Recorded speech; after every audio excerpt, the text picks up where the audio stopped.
25 பேரோட ஒரு கூட்டணி, இன்னொருத்தர் 15 பேரோட கூட்டணி, பணபலம் இதெல்லாம் மீறி தனியா வந்தார் பாருங்க. அவர் தாங்க நிரந்தர முதல்வர். நிறைய பேர் சொல்லிட்டு இருந்தாங்கல்ல நிரந்தர முதல்வர் நிரந்தர முதல்வர். இப்ப நான் சொல்றேன், திரு விஜய் தான் நிரந்தர முதல்வர். மாற்றத்தை இளைஞர்கள் நினைச்சா, தாய்மார்கள் நினைச்சா பண்ண முடியுங்கிறத ப்ரூவ் பண்ணிருக்காங்க. சட்டென்று மாறுது வானிலை, அனைத்து தொகுதியிலும் தாவேகா முன்னிலை. அரசியல் தமிழ்நாட்டு அரசியல் அமைப்புல இல்ல, இந்திய அரசியல் அமைப்பிலேயே முதல் முறையாக தனியா வந்து, அது ரொம்ப ஷார்ட் பீரியட் 2 இயர்ஸ்ல ஒருத்தர் வந்து 2 மகா சக்தியான 2 கட்சிகளை பின்னுக்கு தள்ளிட்டு நம்பர் 1 வராருன்னா உண்மையிலேயே ஹேட்ஸ் ஆஃப். எம்ஜிஆருடைய ஆன்மா விஜய் அவருக்கு கூட இறங்கிருச்சுன்னு சொல்ல வரீங்க? எஸ், எம்ஜிஆருடைய ஆன்மா ஸ்ட்ரைட்டா விஜயை செலக்ட் பண்ணி விஜய்க்குள்ள இறங்கிருச்சு. இனி டோட்டலா அரசியல் களம் மாறும். ரெஸ்ட் கொடுத்தாச்சு, விசில் அடிச்சு சூரியனுக்கு ரெஸ்ட் கொடுத்தாச்சு. From customers to real brand ambassadors, 21,000 plus stories by Jin Housing. Periyar Maniammai Institute of Science and Technology, Tanjavur. Aerospace engineering with specialization in unmanned aerial vehicle. Kumudam நேயர்களுக்கு வணக்கம். நானும் உங்கள் ரஞ்சித். 2026ஆம் ஆண்டு சட்டமன்ற தேர்தல் ஒரு ரிசல்ட் இன்னைக்கு அறிவிச்சிருக்காங்க. ரொம்பவும் எதிர்பார்க்காத மாதிரி ரொம்பவும் வித்தியாசமான ஒரு தேர்தலாக இது இருந்தது ஆரம்பத்துல இருந்தே. இப்போ இந்த ரிசல்ட் பற்றி பேசுறதுக்காக இயக்குனர் பிரவீன் காந்தி நம்மளோட இணைஞ்சிருக்காரு. இவர் ஆரம்பத்திலேயே இந்த எலெக்ஷன் வரதுக்கு முன்னாடியே தாவேகா ஒரு மிக முக்கியமான சக்தியாக இருக்கும், ஜெயிப்பாங்க அப்படின்றத அவர் பதிவு பண்ணியிருந்தாரு. ஸோ இதை பற்றி பேசுறதுக்காக அவர் நம்மளோட இணைஞ்சிருக்காரு. வணக்கம் சார், எப்படி இருக்கீங்க?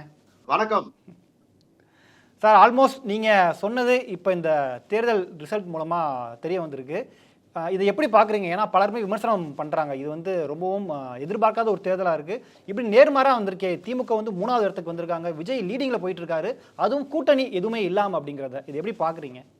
வெந்து தணிந்தது காடு, விஜய்க்கு விசில்ல ஓட்ட போடு அப்படின்னு ஒட்டு மொத்தமா ஒரு வெறி கொண்டு ஓட்ட போட்டாங்க. இந்த வெந்து தணிந்ததுன்னா எதுக்கு அதை சொல்றோம் அப்படின்னா, ரொம்ப நாளா வெந்துகிட்டு இருந்தது. என்னடா யாருமே இல்ல, இந்த டிஎம்கே ஏடிஎம்கே ஆல்டர்னேட்டிவா இல்லையா, யாரும் வரமாட்டாங்களா அப்படின்னு இருந்த அந்த வேகத்தை அந்த இளைஞர்கள், குறிப்பா இங்க வந்து நம்ம பாராட்ட வேண்டியது விஜய் சார் பின்னாடி நின்ன இளைஞர்கள், நம்பிக்கையோடு நின்ன அந்த குழந்தைகள், இவங்க 2 பேர் தான் இந்த வெற்றியை கொண்டு வந்து விஜய் சாருக்கு சமர்ப்பணம் பண்ணிருக்காங்க. அந்த 2 பேர் தான். அதாவது இன்னைக்கு காலையில பாத்தீங்கன்னா சார், கிளவுடே மாறிடுச்சு. என்ன மாறிடுச்சுன்னா, டோட்டலாவே இதுவாயிடுச்சு, மழை மாறி ஆயிடுச்சு. பாத்தீங்களா, வெளியே பாத்தீங்கன்னா அக்னி வெயில் அப்படி இருந்தது. அதுல பாத்தீங்கன்னா திடீர்னு வந்து வானிலையே மாறிடுச்சு. என்னன்னா, இன்னைக்கு காலையில சூரியன் உதிக்கவே இல்லைன்னு சொல்ல வரீங்களா? இனி சூரியனுக்கு ரெஸ்ட் கொடுத்தாச்சு, விசில் அடிச்சு சூரியனுக்கு ரெஸ்ட் கொடுத்தாச்சு. இன்னைக்கு நீங்க பாருங்க, சென்னையில பாருங்க, ஃபுல் மேகமூட்டம், சட்டென்று மாறுது வானிலை, அனைத்து தொகுதியிலும் தாவேகா முன்னிலை. அந்த ஒரு நிலையை கொடுத்திருக்கிற அந்த இளைஞர்களுக்கும் அனைவருக்கும் இந்த நேரத்துல வந்து நான் என்னுடைய என்ன சொல்றது, இதயம் கனிந்து அவங்களுடைய பொறுப்பாதங்களை தொட்டு வணங்குறேன். ஏன்னா மாற்றத்தை இளைஞர்கள் நினைச்சா, தாய்மார்கள் நினைச்சா பண்ண முடியுங்கிறத ப்ரூவ் பண்ணிருக்காங்க. இது வந்து ரொம்ப நாளா எல்லாருக்குள்ள இருந்த ஒரு ஏக்கம் சார். இது வந்து சாதாரணம் கிடையாது. இத திரு விஜய் ஒருவேளை விஜய் சார் இதுல வந்து ஏதோ ஒண்ணு ஆயிருந்துன்னு வச்சுங்களேன், தமிழ்நாட்டு அரசியல் அப்படியே மூடி புதைச்சிருப்பாங்க, டிஎம்கே ஏடிஎம்கேன்னு. அந்த மாற்றத்தை கொண்டு வந்து மக்கள் முன்னாடி இவ்வளவு பெரிய, அதாவது மாற்றம் வேணும்னு சொல்லிட்டு இருந்த ஒவ்வொரு மக்களுக்கும் ஏமாற்றத்தை தராமல் ஒரு புதிய அரசியலை தமிழகத்துக்கு அறிமுகப்படுத்தி இருக்கிற திரு விஜய் சாருக்கு என்னுடைய நன்றி. அவரை நம்பி ஓட்டு போட்டிருக்க அத்தனை மக்களுக்கும் தாவேகா சார்பாக நான் நன்றி வச்சுக்கிறேன் சார். சார், இந்த ரிசல்ட்டை நாம எப்படி சார் எடுத்துக்கிறது? ஏன்னா ஆரம்பத்துல டெபாசிட்டே டிவிக்கே வாங்க மாட்டான்னு சொன்னாங்க, அப்புறம் ஒரு 10% ஓட் பேக் வாங்குவாரு அப்படின்னு சொன்னாங்க. ஆனா இன்னைக்கு இந்த முடிவுகள் வரும்போது கிட்டத்தட்ட 100க்கும் அதிகமான தொகுதிகளில் லீடிங்ல இருக்காங்க. 3வது இடத்துக்கு ஆளும் கட்சியா இருந்த திமுக போயிருக்காங்க, 2வது இடத்துக்கு அதிமுக வந்திருக்காங்க. ஸோ மக்களுடைய மனநிலை முற்றமா மாறி இருக்கா இப்ப? இல்ல சார், நான் உங்களுக்கு நம்ம பேட்டி கொடுத்து 10-15 நாள் இருக்கும்னு நினைக்கிறேன் இல்லையா? நான் அப்பவே உங்களுக்கு நான் மக்களோட மனோநிலையை பார்த்துட்டு தான் சொன்னேன், நிச்சயமா 40ல இருந்து 50 சீட்டு வாங்குவாரு.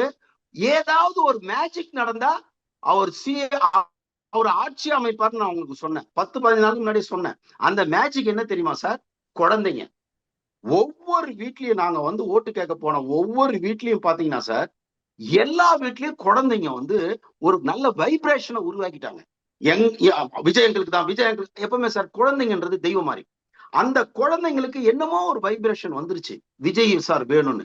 அந்த குழந்தைங்க அப்படியே கடத்துறாங்க. ஒரு நல்ல வைப்ரேஷனை பெத்தவங்களுக்கு கடத்துறாங்க. இளைஞர்கள் நம்பிக்கையோட போராடினாங்க. அதெல்லாம் சேர்ந்து கிட்டத்தட்ட ஒரு 20 நாளா மாறிடுச்சு சார். எக்ஸாக்டா எப்ப மாறிச்சுன்னு நான் சொல்றேன். தூத்துக்குடிக்கு போனார் பாருங்க. அங்க இருந்து அதிர்வு ஆரம்பிச்சிச்சு.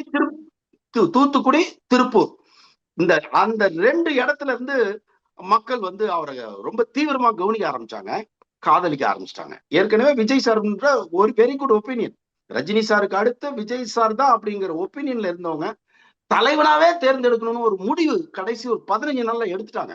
அதுக்கு முன்னாடி ஒரு சின்ன வேரியேஷன் இருந்தது.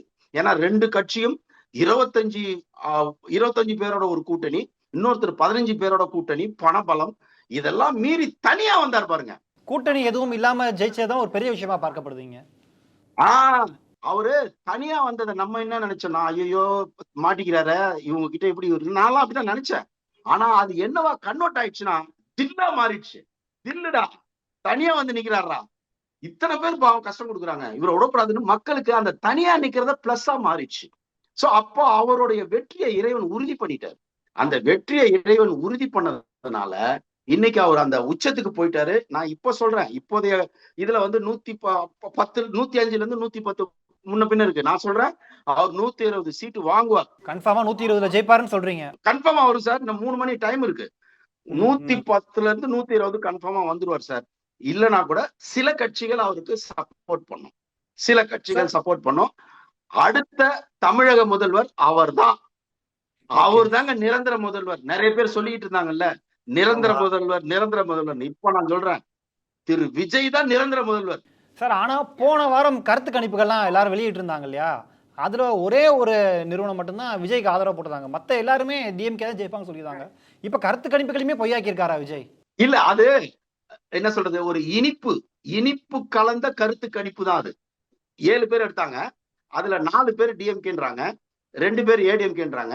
இந்தியா டுடேன்ற பெரிய பத்திரிகை மட்டும் அந்த கருத்தில் ஒரு இனிப்பை சேர்த்து தடவி கொடுத்தது இல்லையா, நம்ம எல்லாருமே. ஆனால் நேத்து ஐஏஎஸ் ரவி சார்னு ஒருத்தர், ஐபிஎஸ் அவரு ஒரு கருத்து கணிப்பு போட்டார்.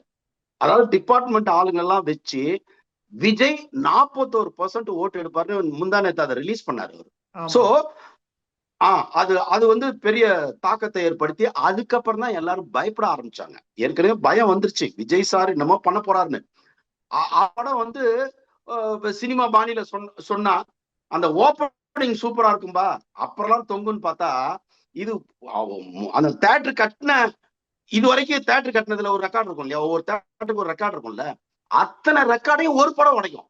அது மாதிரி அரசியல், தமிழ்நாட்டு அரசியல் அமைப்புல இல்ல, இந்திய அரசியல் அமைப்பிலேயே முதல் முறையாக தனியா வந்து, அது ரொம்ப ஷார்ட் பீரியட் 2 இயர்ஸ்ல ஒருத்தர் வந்து 2 மகா சக்தியான 2 கட்சிகளை பின்னுக்கு தள்ளிட்டு நம்பர் 1 வராருன்னா உண்மையிலேயே ஹேட்ஸ் ஆஃப்.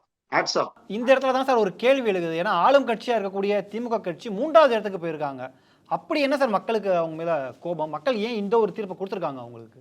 இல்ல சார், இதை நீங்க எப்படி எடுத்துக்கணும்னா, ஒருவேளை விஜய் சார் வரல அப்படி எடுத்துக்குவோம். ஒருவேளை விஜய் சார் வரலன்னா என்ன நடந்திருக்கும்னா, ஏடிஎம்கே ஜெயிச்சிருக்கோம், டிஎம்கே 2வது இடத்துக்கு போயிருக்கோம். எப்படியும் மக்கள் முடிவு எடுத்துட்டாங்க புறக்கணிக்கணும்னு. இது வந்து சார் எப்பவுமே ஆளுங்கட்சி ஒருவேளை நல்லது பண்ணா கூட சார், ஆளுங்கட்சி மேல மக்களுக்கு ஒரு வெறுப்பு இருக்கும். நீங்க டிஎம்கே கண்டினியூஸா 2 வாட்டி ஜெயிச்சதா சரித்திரமே இல்லை சார். நான் சொல்றது கலைஞருக்கு அப்புறம். இப்போ அண்ணாவால ஆரம்பிக்கப்பட்டது, திருப்பி கலைஞரால 72ல ஜெயிக்கப்பட்டது. ஆனா அப்ப எம்ஜிஆர் வந்து கூட இருக்காரு. ஆனா ஒன்ஸ் எம்ஜிஆர் வெளியே போனதுக்கு அப்புறம் டிஎம்கே தொடர்ந்து 2 முறை ஜெயிச்சதே கிடையாது.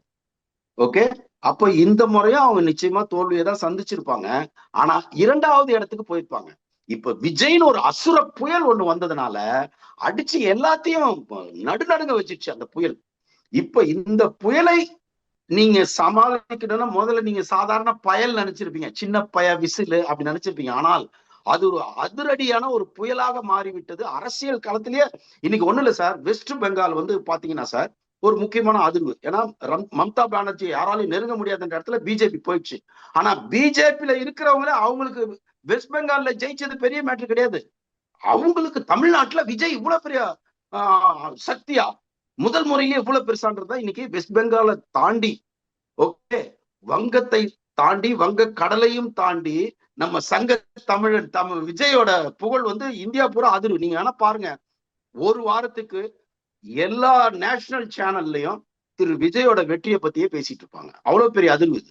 கிட்டத்தட்ட அவர் விஜய் அவர்கள் பிரச்சாரத்தில் மேற்கொண்டதே 67 எலெக்ஷனுக்கு பிறகு இந்த ஒரு எலெக்ஷன் முக்கியமான எலெக்ஷன் வரலாறு திரும்பும் அப்படின்னு அவர் பதிவு பண்ணிட்டே இருந்தாரு.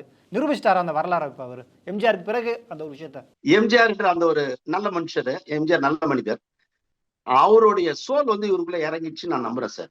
ஏன்னா திரு விஜய் அவர்களும் நல்ல மனுஷன். எம்ஜிஆருடைய ஆன்மா விஜய் அவர்கள் கூட இறங்கிருச்சுன்னு சொல்ல வரீங்க? எஸ், எம்ஜிஆருடைய ஆன்மா ஸ்ட்ரெயிட்டா விஜயை செலக்ட் பண்ணி விஜய்க்குள்ள இறங்கிருச்சு.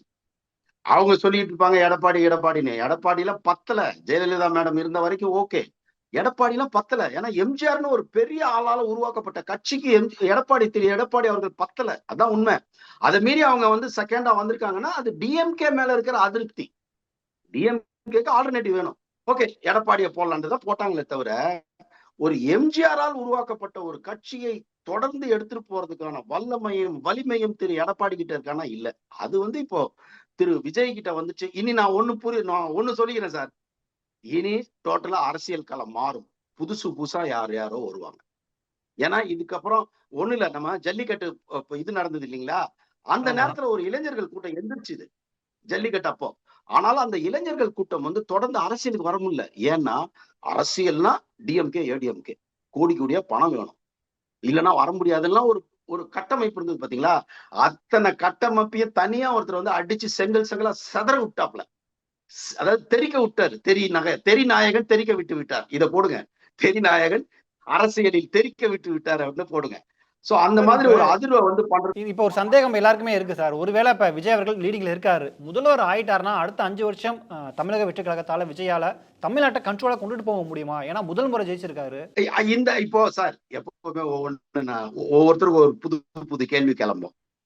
நேற்று வரைக்கும் ஒரு கேள்வி, என்ன கேள்வி? விஜயால தாங்க முடியுமா, தேர்வாரான்னு. இன்றைய கேள்வி வந்துட்டாருங்க, அந்த உட்கார்ந்த சேரை காப்பாத்திக்க முடியுமான்னு கேள்விகள் புதுசா கிளம்பிட்டு இருக்கோம். ஆனா அவர்கிட்ட இறை ஆசீர்வாதம் இருக்கு. நல்லா கேட்டுங்க சார். குழந்தைகள் ஆசீர்வாதம், பெண்கள் ஆசீர்வாதம், இதை மீறி இறைவனோட ஆசீர்வாதம், இது மூணும் அவர் அழகா வழி நடத்தும். நல்ல ஒரு முதல்வராகவே அவர் வருவார். எம்ஜிஆரை மாதிரி இல்ல, எம்ஜிஆரோட சிறப்பாக கூட வரலாம், தெரியல எனக்கு. ஏன்னா இவருக்கு நிறைய ஏஜ் இருக்கு. எம்ஜிஆர் வரும்போது 60+, கொஞ்சம் டைம் கம்மி. ரெண்டாவது கலைஞர்னு ஒரு பெரிய ஒரு சவால் இருந்தது அவருக்கு. இவருக்கு யாருமே இப்ப சவாலே இல்லை சார். சவாலே இல்லாத ஒரு ஆளா நிக்கிறாருங்க. இவருக்கு சவால்னா இப்ப யாராவது புதுசா கிளம்பி வரணும். ஓகே, அதனால நல்ல ஆட்சியை தருவார் சார். கொஞ்சம் கஷ்டமா தான் இருக்கும். ஏன்னா நடிகரா இருந்தவர் அந்த வாழ்க்கையை பார்த்துட்டு இப்போ ஒரு புது இடத்துக்கு வரும்போது அதுக்கு அவர் தயார் பண்ணிக்குவார். அதுக்கு கொஞ்சம் டைம் எடுக்கும். ஆனா அவர் தூள் கழிப்பிடுவார். அவருக்கு அந்த யோகம் வந்துருச்சு சார். அவருக்கு அந்த யோகம் வந்துருச்சு. Super sir. இப்போ அடுத்தடுத்து ஓட் கவுண்டிங் போயிட்டு இருக்கு. இந்த நாள் முடியறப்ப எப்படி இருக்குன்றதை பார்த்துட்டு திரும்பவும் நம்ம பேசலாம் சார். உங்களுடைய கருத்துக்களை பகிர்ந்துக்கிறதுக்கு ரொம்ப நன்றி சார். குமுதத்துக்கு என்னுடைய நன்றி. அதாவது இவர் வெற்றி பெறுவார்ன்றத குமுதத்துல ப்ரூவ் பண்ணோம், பதிவு பண்ணோம். அதே மாதிரி இப்ப நடந்திருக்கு. திருப்பி இன்னைக்கு நீங்க எடுத்திருக்கீங்க. இந்த குமுதத்துக்கு என்னுடைய நன்றி.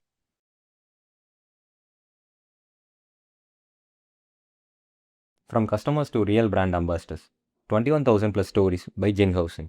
Periyar Maniammai Institute of Science and Technology, Tanjavur. Aerospace engineering with specialization in unmanned aerial vehicle. 12 ஆண்டுகளுக்கு ஒரு முறை உலகம் எதிர்பார்க்கும் பெரிய மாற்றம். அந்த சக்தி வாய்ந்த மாற்றம் மீண்டும் வருகிறது. 2026 2027 குரு பெயர்ச்சி உங்கள் ராசிக்கு அதிர்ஷ்டமா அல்லது சோதனையா? 4 முன்னணி ஜோதிடர்கள் ஒரே மேடையில், துல்லியமான கணிப்புகள், 12 ராசிகளுக்கும் தனித்தனி பலன்கள். நடந்து போகக்கூடிய விஷயங்கள்ல முன்னேற்றமான செயல்பாடுக்கு போகக்கூடிய என்ன விஷயம் உங்களால் உதவி செய்ய முடியுமோ உதவி செஞ்சீங்கன்னா சூப்பராக இருக்கும். வழிபாட்டு முறைகள், வீட்டு பக்கத்துலேயே எந்த முருகப்பெருமான் கோயில் இருக்கோ அங்கே போயிட்டு செவ்வாய்க்கிழமை தோறும் ஒரு நெய் தீபம் ஏற்றி முருகப்பெருமானை 21 முறை சுற்றி வாங்க. பிரச்சனைக்கு சரியான பரிகாரங்கள், மல்லிகைப்பூ வாங்கி கொடுக்கறது, அங்கே வந்து பால் வாங்கி கொடுக்கறது, இந்த மாதிரி விஷயங்கள் செஞ்சுட்டு வரும்போது சொல்ல வேண்டிய மந்திரங்கள். ஓம் ஸ்ரீம் நமோ பகவதே வரவரத மகாகாளி கபாலி திருநீலகண்டி வஷ்ய ஸ்வாக. உங்கள் வாழ்க்கையை மாற்றப் போகும் இந்த குரு பெயர்ச்சி. நீங்கள் ரெடியா? 2026 27 குரு பெயர்ச்சி அதிர்ச்சி கணிப்பு மிஸ் பண்ணாதீங்க. பிரத்யேகமா நமது குமுதம் பக்தியில்.